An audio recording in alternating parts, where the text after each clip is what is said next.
Aku ingin menjadi pasangan yang pantas bagi Leon. Mungkin itu adalah kata yang pas yang bisa menggambarkan perasaan Angie dalam pembahasan kali ini. Saat ini, Leon sudah menjadi seorang Duke dan pahlawan yang menyelamatkan Holford berkali-kali. Prestasinya jauh melebihi Angie pada saat ini. Itulah yang membuatnya merasa kalau dirinya sudah tidak pantas lagi bagi Leon. Tapi, apakah Leon akan setuju dengan perspektif Angie yang seperti itu? Kita langsung masuk aja ke dalam pembahasannya. Halo para pendengar, dimanapun kalian berada. Balik lagi di channel Gary Christopher. Oke, dalam video kali ini gue akan kembali membahas tentang light novel Otome Game volume yang ke-10. Dalam part sebelumnya, kita sudah mengetahui kalau Leon itu sudah sering banget ngadain pesta teh untuk mempertemukan Mary dan Erika. Tentu saja hal itu dilakukan karena Leon juga ingin mengobrol dengan keponakannya. Tapi nampaknya tindakan Leon yang seperti itu sudah membuat kesalahpahaman yang sangat besar bagi orang-orang terdekatnya. Terutama Angie yang merupakan gadis terdepan dari tunangan Leon. Angie digadang-gadang sebagai sosok istri pertama bagi Leon. Namun karena adanya rumor yang tidak enak dan banyaknya prestasi yang dicapai oleh Leon, Angie pun menjadi berpikir dua kali, apakah memang dia itu pantas bagi Leon. Dalam part kali ini, panel cerita pun dibuka dari Leon yang sedang dilabrak oleh kedua tunangan lainnya, yaitu Olivia dan Noel. Padahal itu adalah hari libur, di mana seharusnya Leon itu bisa bersantai setelah melakukan aktivitas dalam akademi. Tapi dia tidak bisa melakukan hal itu sekarang. Ia harus bertanggung jawab karena ia selalu mengadakan pesta untuk Erika dan Mary pada akhir pekan. Di sini Noel pun hampir menangis dan memukuli Leon karena telah melakukan hal itu. Ia juga meminta penjelasan dari Leon mengenai masalah kali ini. Tidak hanya Noel, Olivia pun ada di sana untuk menginterogasinya. Tidak seperti Noel yang masih bersikap agak santai walaupun ngambek, Olivia itu memiliki sikap yang sangat serius dan tegas. Apalagi kalau sudah ada rumor yang menyangkut kalau Leon itu akan selingkuh ataupun bersama wanita lain selain ketiga tunangannya. Mendengar hal itu, Leon pun merasa ingin berkata kalau dia itu sebenarnya reinkarnator, lalu Mary adalah adiknya, dan Erika adalah keponakannya di saat ia masih hidup di Jepang.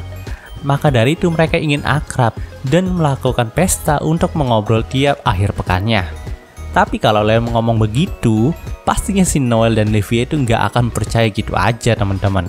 Mungkin saja mereka akan berpikir kalau Leon itu sedang ngarang cerita untuk mengelabui mereka. Karena bisa dibilang ya, Leon adalah orang yang cerdik yang suka menyembunyikan kebenaran dengan mengarang sebuah cerita di mata para tunangannya. Jadi di sini Leon itu ngelesnya dengan ngomong kalau dia hanya ingin menjadi perantara bagi Mary dan Erika yang ingin mengobrol. Karena si Erika itu sangat akrab dengan Mary, tapi perbedaan status di antara keduanya yang membuat mereka sulit untuk bertemu satu sama lain. Jadi Leon pun menjadi perantara bagi mereka. Ya, di sini Leon berusaha jujur, tapi tidak sampai membocorkan kalau identitasnya sebenarnya adalah reinkarnator. Mendengar nama Mary, di sini Noel itu sedikit tenang karena memang si Noel dan Mary adalah sahabat yang sangat baik dan dekat saat di Alzer. Apalagi saat di Alzer juga memang si Mary adalah perantara untuk mendekatkan hubungan Leon dan Noel. Jadi si Noel itu udah percaya banget sama Mary kalau Mary juga nggak mungkin punya niatan ataupun ingin merebut Leon dari para tunangannya. Dan jika ada Mary di sana maka mungkin benar kalau pesta itu hanya diadakan untuk mendekatkan Mary dan Erika saja. Tapi hal itu nggak berlaku bagi Olivia. Karena memang Olivia telah melihat sendiri kejadian di mana Julius itu direbut oleh Mary dari Angie.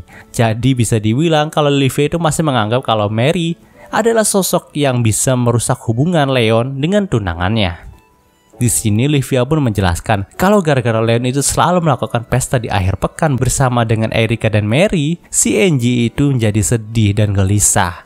Maka dari itu, Olivia pun menginginkan kalau Leon itu harus melakukan kencan dengan Angie pada akhir pekan ini untuk memperbaiki hubungan mereka. Pada awalnya Leon itu ingin berkata kalau hubungannya dengan Angie itu nampak baik-baik aja, karena memang mereka itu hampir tiap hari ketemu teman-teman. Jadi bisa dibilang kalau pertemuannya dengan Angie itu jauh lebih sering jika dibandingkan dengan pestanya dengan Mary dan Erika. Setelah mendengarkan perkataan itu, mata Levia pun menjadi kosong dan langsung berkata tepat di depan mukanya Leon kalau Leon itu harus tetap berkencan dengan Angie pada akhir pekan ini untuk memperbaiki hubungan mereka berdua. Setelah melihat muka Levia yang sudah seperti itu, Leon pun tidak bisa berkata apa-apa lagi selain menyetujuinya. Sementara itu, Noel yang melihat kejadian itu pun langsung bergumam kalau Levia nampak terlihat sangat mengerikan.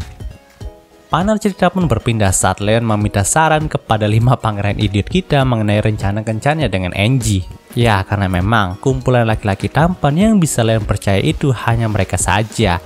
Jadi Leon itu berharap kalau ada 1 atau 2 saran yang bisa membantunya kencan nanti. Tapi di sini 5 pangeran idiot kita itu sedikit kesal sama Leon karena rumor tentang tiap akhir pekan si Leon itu mengadakan pesta untuk Mary dan Erika. Julius lah orang yang paling serius menanyai Leon tentang hal itu. Namun di sini Leon pun berkata kalau dia itu nggak ada maksud apa-apa mengenai hal itu. Yang lebih penting sekarang ini adalah mereka itu harus kasih ide kepada Leon mengenai kencannya nanti.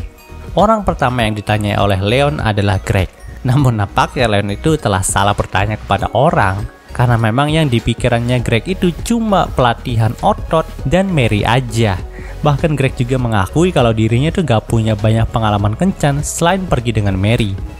Ya, umumnya justru itu bukanlah sebuah prestasi, tapi entah kenapa si Greg itu malah bangga kalau dirinya hanya pergi kencan dengan Mary. Itu juga cuma sekali. Di sini Leon pun bingung karena bukankah Greg itu punya tunangan sebelumnya. Tapi pada saat Leon menanyakan hal itu, si Greg pun ngomong kalau itu cuma pernikahan politik aja dan bukan karena cinta. Bahkan Greg hanya pernah bertemu beberapa kali aja sama tunangannya. Di sini Leon pun tidak mengungkitnya lagi. Orang yang ditanya oleh Leon selanjutnya adalah Chris. Mendengar hal itu, Chris pun berkata kalau dia juga cuma pernah pergi sama Mary untuk melihat pertandingan pedang. Itulah momen kencan yang dimiliki oleh Chris. Dan ia berkata kalau Mary itu meladeninya walau cuma melihat pertandingan pedang aja. Jadi ia merasa sangat senang pada saat itu. Di sini Leon pun hanya bisa melongo ngedengerinnya. Karena dia itu tahu sekali dengan sikapnya Mary yang pura-pura senang aja pada saat mendekati 5 pangeran idiot ini. Tapi ia tidak mengatakan hal itu kepada Chris untuk menjaga perasaan Chris. Orang selanjutnya yang ditanya oleh Leon adalah Brad. Di sini Leon pun menaruh harapan besar kepada Brad karena memang si Brad kan playboy gitu. Jadi ia pastinya sudah pandai untuk urusan kencan seperti ini. Namun nampaknya lagi-lagi Leon itu salah menanyai orang. Di sini malah si Brad itu muji-muji dirinya sendiri kalau memang wanita itu tertarik dan senang kencan sama dia karena dia itu ganteng. Jadi Leon pun langsung beralih kepada Jill. Leon gak berharap banyak sama Jill karena memang Jill itu nampak nggak punya pengalaman kencan, tapi Jill pun langsung menyanggahnya dan bilang kalau dia itu punya cukup banyak pengalaman kencan. Nah, hal pertama yang Jill katakan adalah kalau Leon itu harus membawa pasangannya ke tempat yang jarang dikunjungi oleh pasangannya. Karena memang jika Leon itu berkencan di tempat yang sudah biasa didatangi, maka pasangannya itu pasti akan bosan, teman-teman. Tapi nih lama-kelamaan si Jill itu malah ceritain pengalaman buruknya saat masih bertunangan dengan Clarice. Di sini Jill pun berkata kalau sebenarnya cinta Clarice itu sangat berat. Jadi itulah alasan yang membuat Jill itu nggak nyaman. Mendengar hal itu, Leon pun berpikir, jadi itu alasannya Jill memilih Mary. Karena Mary itu ringan sampai-sampai bisa kebawa angin gitu. Leon pun ingin tertawa saat memikirkan hal itu. Tapi kali ini Jill pun menjelaskan lagi kalau memang cintanya Clarice itu benar-benar berat. Saat dulu ceritanya si Jill itu sedang melihat sebuah motor balap langit yang dianggapnya cukup bagus di sebuah toko. Tapi Jill itu nggak membelinya karena masih memiliki motor balap yang bagus di rumah gitu. Dan masih sehat lagi motornya. Namun nih keesokan harinya motor balap yang ia lihat kemarin langsung dibeliin sama Clarice. Jadi bisa dibilang cintanya Clarice itu berat karena dia menguntit Jill. Jill itu juga berkata kalau wanita-wanita yang tunangan dengan Leon itu memiliki cinta yang berat, tapi tidak sampai menguntit seperti Clarice ya. Mendengar hal itu, Leon pun berkata kalau hal itu nggak apa-apa, karena memang Leon juga menghargai semua perasaan tunangannya. Nah, saat ingin meminta saran kepada Julius, si Leon itu malah diajak bicara empat mata sama Julius. Panel cerita pun berpindah ke sebuah warung tusuk sate kesukaan Julius di ibu kota Holford. Saat itu sambil memakan sate, Julius itu memulai pembicaraan serius dengan Leon. Julius pun berkata kalau dia itu ingin berbicara tentang Angelica. Julius pun berkata kalau memang ia pernah mengkhianati Angelica saat dulu. Itu merupakan hal terburuk yang pernah ia lakukan. Mendengar hal itu, Leon pun mengiyakannya karena memang baik Angelica dan Julius saat dulu itu memiliki sikap yang cukup buruk. Sampai-sampai mereka itu harus mengadakan sebuah duel untuk menyelesaikannya. Julius pun mengakui keburukannya itu. Tapi bagaimana dengan Leon sekarang ini? Julius berharap kalau Leon itu tidak melakukan kesalahan yang sama dengannya. Karena jika Angelica dikhianati oleh Leon, maka luka batin dan kepercayaan dirinya itu nggak akan pernah pulih kembali. Bahkan mungkin saja Angelica akan menjadi wanita yang sangat jahat. Di sini, Leon pun berkata kalau dia itu nggak akan melakukan hal itu. Nah, tapi di sini Julius pun membuat muka yang sangat sulit diekspresikan oleh Leon. Julius juga berkata, kalau begitu, aku akan memberitahumu satu hal sebagai teman yang baik. Aku tidak akan memintamu untuk berhenti menggoda ibuku. Tapi jika kau bisa melakukannya, aku berharap kau mau melakukan hal itu. Kata-kata Julius itu merupakan suatu tamparan keras bagi Leon. Ia berkata kalau dirinya tidak akan mengkhianati Angie, tapi sikapnya selama ini yang membuat pesta dengan wanita lain, bahkan bertukar surat dengan Melin itu, sudah cukup kalau perkataannya tadi hanyalah sebuah omong kosong. Leon pun terdiam dan tidak tahu harus berekspresi seperti apa saat ini. Tapi mulutnya pun berkata iya. Itulah yang hanya bisa dikatakan oleh Leon saat ini. Sejujurnya saat baca ini gue keinget banget sama bahasan Rute Mary yang kemarin teman-teman, dimana Angelica itu memang menjadi karakter yang paling tersiksa di sana. Ya, dia dikhianati oleh Julius dan tidak ditolong dengan sungguh-sungguh sama Leon dan berakhir menghidap PTSD. Mungkin ini adalah yang dimaksud oleh Julius saat berkata kalau Leon mengkhianati Angie, maka dia tidak akan bisa pulih kembali kali ya. Itulah gambaran yang akan terjadi ya teman-teman jika benar-benar Leon itu mengkhianati Angie gitu.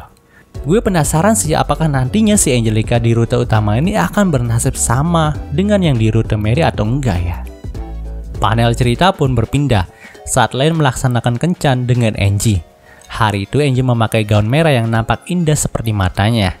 Ia pun datang 10 menit lebih awal dari waktu yang telah dijanjikan dengan Leon. Sewaktu Leon datang ke sana, Leon pun meminta maaf karena sudah membuatnya menunggu. Tapi Angie pun tidak mempermasalahkan hal itu karena memang dia sendiri datang lebih awal. Di sini mereka pun mulai menjalankan kencannya. Tapi mereka itu nampak canggung dan tidak seperti biasanya. Leon juga nampak kaku dan tidak bisa berbicara kepada Angie dengan sungguh-sungguh.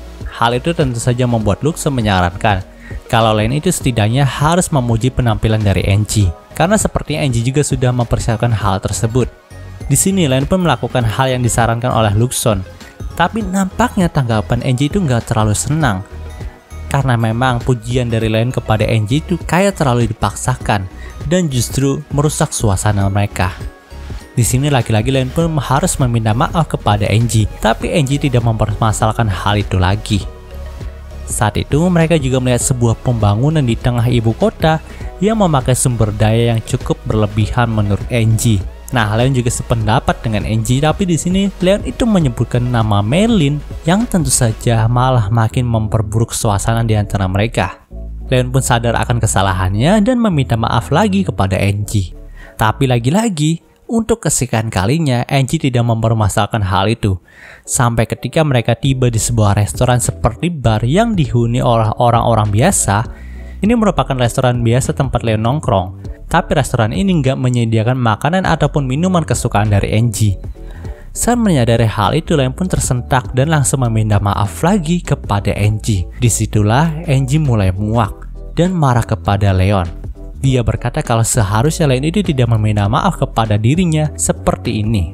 Sontak kemarahan Angie itu membuat mereka menjadi pusat perhatian di bar itu. Di sini pemilik dari bar itu pun melihat Leon. Tapi Leon pun segera membuat gestur yang mengatakan tidak terjadi masalah apa-apa. Tapi saat itu Angie pun malah pergi meninggalkan Leon di sana. Ya, sontak Leon pun langsung mengejar Angie juga. Dan dengan bantuan navigasi dari Luxon, Angie pun berhasil dikejar oleh Leon. Itu adalah sebuah bukit dekat ibu kota Holford. Di sana Angie pun mulai mengungkapkan isi hatinya kepada Leon. Dia tahu kalau dialah yang salah selama kencan ini. Karena memang selama kencan ini, dia itu selalu membuat Leon meminta maaf kepada dirinya. Saat ini Leon adalah seorang duk, jadi Leon itu tidak seharusnya meminta maaf terus-menerus kepada Angie. Di sini, Leon itu benar-benar belum mengerti apa yang dimaksudkan oleh Angie. Jadi Luxon pun memutuskan untuk membantu tuannya itu. Luxon pun muncul dan menjadi penengah di antara mereka berdua. Luxon juga berkata kalau memang Leon itu meminta maaf kepada Angie karena itu adalah kewajibannya untuk meminta maaf kepada Angie dan tidak dimaksudkan dengan hal lain. Tapi Angie pun berkata kalau dia merasa kalau dirinya ini sudah tidak pantas lagi untuk menjadi pasangannya Leon. Bahkan dia tidak bisa mendukungnya untuk saat ini. Mendengar hal itu, Leon pun berkata kalau itu tidak benar. Nyatanya Leon itu sangat membutuhkan bantuan dan dukungan dari Angie sebagai pasangannya. Tapi Angie tidak percaya akan hal itu dan berkata kalau Leon sudah punya Luxon, jadi dia tidak mungkin membutuhkan bantuan dari Angie lagi. Di sini Leon pun mencoba mendebatnya. Kalau memang yang Leon butuhkan bukanlah kekuatan, tapi hanya Angie sebagai pasangannya saja. Namun nampaknya Luxon merasa kalau kata-kata Leon itu sudah nggak bisa menjangkau Angie lagi. Jadi ia pun menyarankan kalau mereka itu harus menyudahi perdebatan kali ini dan pulang karena hari juga sudah malam.